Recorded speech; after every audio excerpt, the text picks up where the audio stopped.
कहा था ना, इस तरह सोते हुए मत छोड़कर जाना मुझे बेशक जगा देना, बता देना।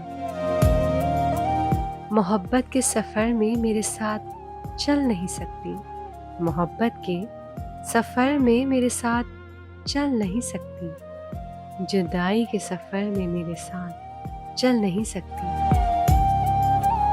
तुम्हें रास्ता बदलना है, मेरी हद से निकलना है। तुम्हें किस बात का डर था? तुम्हें जाने नहीं देता, कहीं पर कैद कर लेता। अरे पगली, मोहब्बत की तबीयत में ज़बरदस्ती नहीं होती। जिसे रास्ता बदलना हो उसे रास्ता बदलने से, जिसे हद से निकलना हो उसे हद से निकलने से।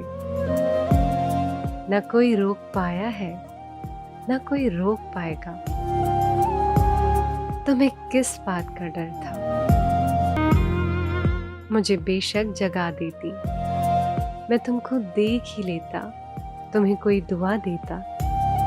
कम से कम यूं तो ना होता मेरी साथी, हकीकत में तुम्हारे बाद खोने के लिए कुछ भी नहीं बाकी। मगर फिर भी मुझे देखो, अभी खोने से डरता हूँ मैं, अब सोने से डरता हूँ।